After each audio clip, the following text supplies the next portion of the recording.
Sketsa bakal calon wali kota Tasikmalaya semakin tergambar jelas.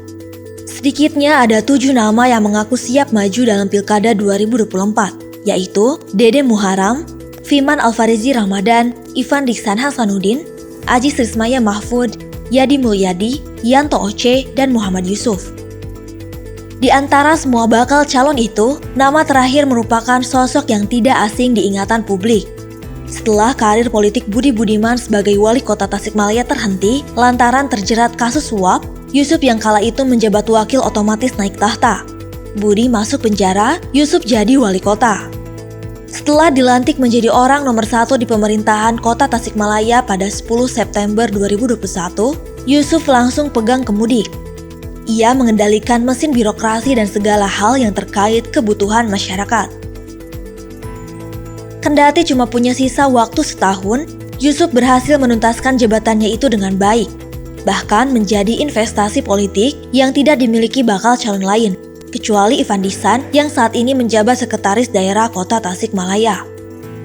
Dua sosok itu digadang-gadang bakal tarung dalam Pilkada Kota Tasikmalaya 2024. Bedanya, sementara ini, Ivan belum punya partai politik yang akan mengantarkan pada ambisinya itu. Sementara Yusuf sudah diusung Golkar dan Partai Amanat Nasional. Seolah tak puas menjadi sekda, Ivan mempunyai hasrat untuk bisa duduk di kursi wali kota. Hal itu sudah diakuinya secara terang-terangan. Balihonya pun telah meruyak di banyak tempat. Ditemui di kediamannya, Yusuf menanggapi hal itu dengan santai. Ketua DPD Golkar Kota Tasikmalaya ini mengaku tidak keberatan kalau kelak Ivan harus jadi rival politiknya. Menurutnya, persaingan dalam politik merupakan hal yang biasa dan baginya siapapun bukan lawan yang berat. Ya, kalau yang namanya perhelatan, pemilihan kepala daerah, tidak ada sesuatu yang berat ya. Semuanya dianggap sama. Persaingan itu wajar. Artinya dalam hal pemilihan itu, kami anggap juga Pak Ivan itu bagus kalau beliau memang ingin maju sebagai bakal calon. Dipersilakan saja. Jadi kami tidak pernah merasa ada berat atau bersaing dengan ketat dengan beliau, nggak apa-apa. Bila kelak Ivan jadi maju dalam Pilkada Kota Tasikmalaya, perjalanan politiknya tidak jauh berbeda dengan Yusuf. Keduanya sama-sama mengawali perjalanan karirnya melalui jalur birokrasi.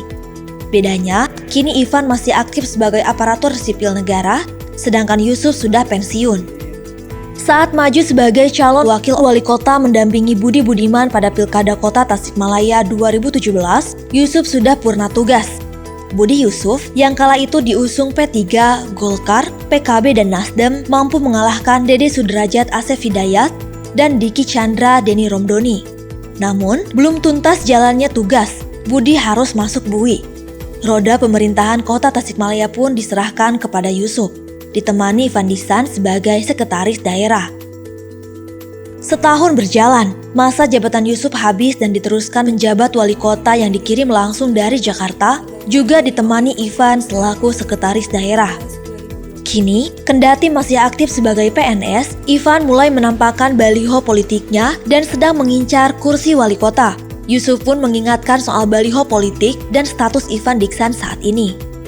Silakan, wajar saja ketika beliau ingin maju sebagai bakal calon. Hanya dengan syaratnya barangkali kan Pak Ivan ini kan PNS ya. Ketentuan PNS ini kan melekat pada diri beliau. Sehingga ketika beliau melakukan sosialisasi, itu juga sosialisasinya beliau masih melekat sebagai pegawai negeri sipil. Harus diingat itu, ada aturan-aturan main dalam PNS itu bagaimana dia melakukan sosialisasi. Jadi jangan sampai ada pakai baju PNS, kemudian melakukan sosialisasi dengan partai politik. Kan sampai hari ini Pak Ivan belum punya partai politik. Ya. Jadi buat kami dari Partai Golkar dan PAN, tidak ada yang merasa berat dengan siapapun yang akan maju dalam perhelatan pilkada. Semua kita anggap pesaing yang sama.